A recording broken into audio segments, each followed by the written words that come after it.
Good afternoon, and welcome to this probably the last Colloquium in our series. This week we have three speakers: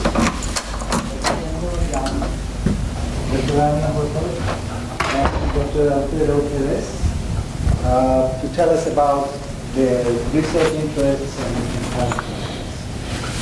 Our first speaker is Dr. Yang. He will be speaking about his work on intrusion detection, spam detection, steganography, pattern recognition, and digital technology. Thank you, Shamin. Thanks for coming. So today, I would like to share some research interests I have and some projects I'm working on with. So I'm working on a couple of projects, some research interest. The first one is intrusion detection. So I have been working on this area for many years, especially for stepping stone intrusion detection. But intrusion detection is a very big area. I especially working on the sub area, stepping stone intrusion detection. The second one to the last one, to be honest, I'm pretty new to those areas, but I'm really interested in doing this kind of research for this that kind of many reasons, okay? Such as the last one, digital topology. A couple of years before, we had a research scholar, right, who specializes in this area. So he brought me into this area. For spam detection, there's one conference I attended a couple of years before in Australia.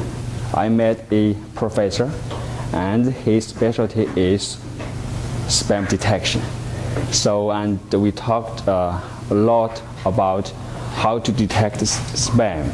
So since then, I'm interested in this project. But so far, there are no publications on this area. Steganography, I'm going to talk about that. Pattern recognition. So that technique is really mainly used in my stepping stone intrusion detection. So that's why I'm interested in this area. Okay. So I don't have any paper published, especially in this area. But I published some papers in this area using this technique. Okay? So the first project I would like to share with you, that is exploring TCP performance. So some of you may know that at this year's Harvard Day, right? One of my students present one project research which is about the comparison between TCP and UDP performance. Since then, I decided to start up another project based on what he did. That is the TCP and UDP comparison. Okay? So basically for this project, there are two sections. The first section is especially suitable for undergraduate students. The second section, that is suitable for graduate master thesis. The first one, what I would like to do that, if you look at the TCP, everyone knows that TCP is used for information transferring reliably, especially in the internet, right? And UDP is also used in the internet to deliver the information. But for UDP, it's more efficient than TCP, but that is not, if you look at the reliability is not as reliable as TCP. Okay. So for TCP, so I'm trying to study that under the same environment, such as under Windows, right? Under Windows. So we can make the code to make the communication, such as from host A to host B, deliver the information, one file, right? One file. And then we can, at the receiver side, we can compare the file received with a standard file to see if it's correct. That's basically, some of you in my undergraduate class. So that is a project in undergraduate class. But here, I would like to explore that if you use Java, you can use Java and make the code, right? You can also use C, C++, C#, Python. There are many languages.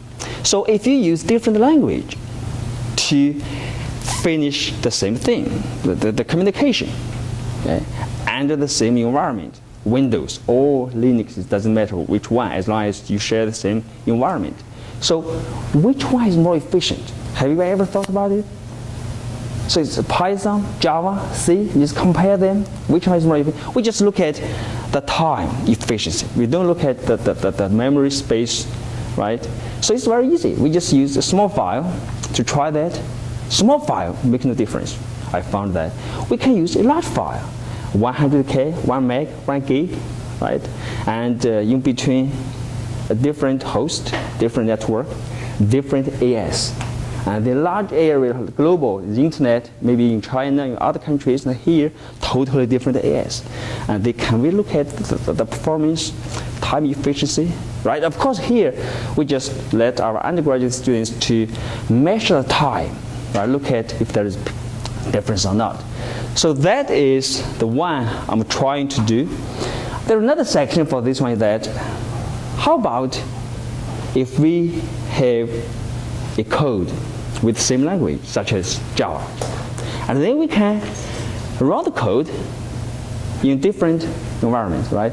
Windows, Linux, even different types of Linux, Unix, and even Apple. Basically, Apple is also a Unix system, right? So we can run this code in different contexts to compare, to see the efficiency. That is to compare the efficiency of different OS, right? Different OS.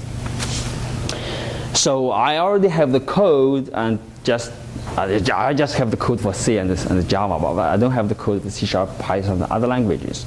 So if you are interested in this project, let me know, especially for undergraduate students. I think this is pretty interesting. The second one is that, so we can, after the first one, suppose we get some conclusion, right, result.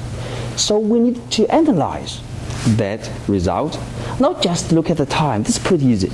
So why there is difference? Suppose, I just guess, maybe C is the most efficient language in Windows to deliver the information and the same environment. But why C is the most efficient one? Can we analyze this theoretically, get the mechanism, the real reason behind this result?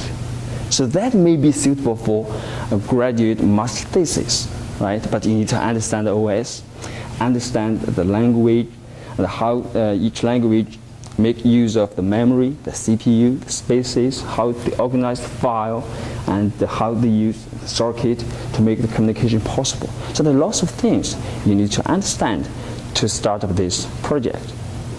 So this is the first one. Any question about the first one? Okay. Second one, the UDP. So if you are familiar with network, you may know that UDP has a fatal issue that is not reliable because of a bit error and a packet out of order or missed packet. I studied this problem maybe 2 years before, and I made the code and tried. What kind of real reason make UDP unreliable? Is bit error or packet after order missed packet, which means you send 3 packets to the receiver side, but only 2 arrive at the receiver side, or only 2 received correctly by the receiver, and there's 1 missed, right? Or you send 3 packets to the receiver, but during the delivery, the process, because maybe there's long communication, right? The process, there's some couple of bit error. Bit error can make the packet to be rejected by the receiver side, right? So what kind of reason? If you look at textbook, normally they claim that two, right? It's both. Maybe bit error, maybe the packet out of order or missed packet. But I tried this not theoretically, just make the program, try it in different area, different network, different AS, and I found that the main reason, so far I cannot make make it completely 100%. That means the primary reason is missed packet, out of order, or out of whatever out of order may be, right? Disregarded. It's rarely happens for bit error. You can try this one. It's very easy, right? You put the information file in one packet and send it out using UDP. The packet can be very large, can be very small. It depends, right? Normally, I tried 300K file into one packet. I tried large file set out of memory. You cannot use very large file. But if you use 100K, suppose 100K put into one packet and send it out, you can try. I tried 1,000 times, never had a bit error, which means every time the server side can reliably receive the file with 100K with UDP. Of course, you can repeat it, right? I believe that bit error seldom happen under today's environment. But you change it another way. Suppose we make 100K file. We take every 10K as one packet. Then we have 10 packets, right? Use UDP, send out to the receiver. The receiver side would receive 10 packets reliably, then you have the whole file back. But unfortunately, I tried, suppose 100 times. None of them can have the correct file received maybe the first time. Which means what? If you send the file, the packet, 10 packets for the same file continuously, lots of them missed for some reason, but I don't know. Okay? So that means bit error seldom happen, only missed packet or out of order packet, they make the file unreliable. So that is so. Now we come back to this project. So how about if there are no bit of error, because bit of error it's very hard to recover it, right? You can detect the error, you cannot correct the error. So if there's missed packet, so which means what? What the packet missed? Because the server side and the client side, they are not synchronized. If you look at TCP, why does TCP never miss the packet? Because they're synchronized. There's a connection between the server and client side, right? It's synchronized. If I give you first one, if I got first one, yes, I get first one. And then I give you the second one, yes, I get the second one. And then third one, because they are synchronized. So how about we modify the UDP, make it to be a reliable protocol by adding the synchronization part, which means we use our own code, right, to synchronize the server side and the client side. Okay, suppose, but I never tried this, right? This is my just idea. Suppose it works, suppose. I believe, I just think about it for a long time, I believe it should work. And another one is that if we compare the modified UDP, of course, it's reliable, must be right, with TCP, which one is more efficient? Is TCP? TCP is already embedded, implemented inside OS. UDP, at the application layer, you implement it, you make it work, right? And then we just compare which one is more efficient. But I believe the result should be the TCP implemented inside the OS must be more efficient, better. That's just my thought, right? So we can try this and verify if it's correct. Suppose if you can make the UDP reliable, implement the application layer program, and also you make it more efficient, definitely you deserve to publish a new paper, right? Much very good paper because you implemented a reliable protocol much better than TCP. We don't have to use TCP, right, in the future. So that's another project. It's also suitable for undergraduate project, okay? The third one, spam detection. A couple of years before, I went to Australia to attend the conference and met the professor, and he was working in this area, and then we sometimes with email talk to each other for this project. And our idea is that if you look at most spam detection, they focus on application layer, which means what? At the receiver side, right? as long as the email arrives at the recipient, the server, and then they run the code, whatever machine learning method to identify which one is spam, right? The easiest way is that they have a list, right? As long as the domain is from here, it's a spam. Just remove it, right? It's very easy, and used by many the email providers such as Yahoo, Google. Well, of course, they also use some other ways to detect the spam. But think about it. If you have received the email, it generated the traffic. It consumed the bandwidth. If you receive the email, your server, your memory already consumed already processed the email, put it into a space, it's a mailbox, right? So our idea is that at the time the spam was sent out, can we block them? Which means what? We can detect the spam at data link layer, network layer, right? We just look at the domain and use some other ways. Currently we have no good idea to do that, right? So that is this one. The time is another time. Okay, I'm going to speed up. Okay, so that's the spam detection. Sorry, too much time spent on the first two. SQL injection attack. So that is, if you look at the SQL injection, if you look at that, if you have the SQL statement that you select something from 1 equal to 1, that is an attack, right? So it's very easy. But how can we make the code to identify that? So my idea, of course, I borrowed some idea from some other researchers currently that they convert the SQL statement into tokens, a set of tokens.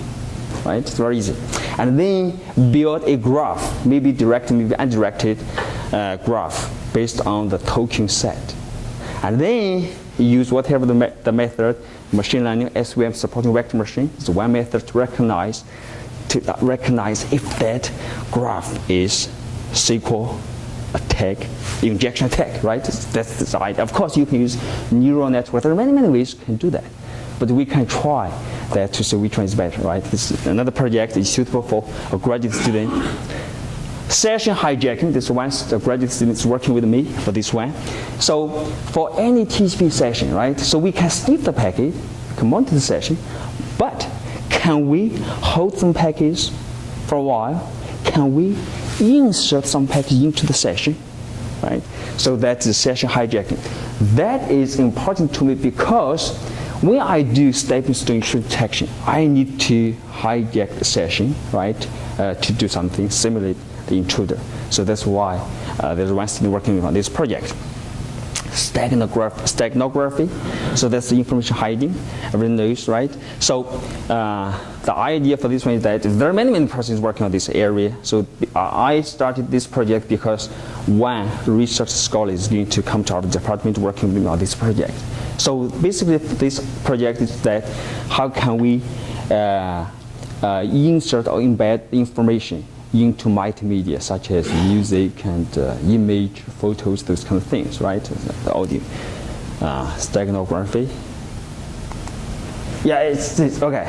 Sorry. Just one question. Just one question. We can come back at the end. Yes. Okay. Yes. There is also error correction codes. I wonder if they are implemented in the UDP, and that's why you're not using it. What do you mean, error correction? So you can actually detect the error, and you can actually detect where it is, and then correct it. That's only for 1, 2, or very few bits. If there's many bits, no, there is no way. So currently, if you look at network communication, it's only detect error, never correct error, because it's too complex, too time consuming, and also that it cannot detect multiple bits. Okay, yes, you're right. The CRC, right? There were many. It's not implemented. Yes. In the network. Okay, good. Thank you. Thank you, Bettina. Thank you.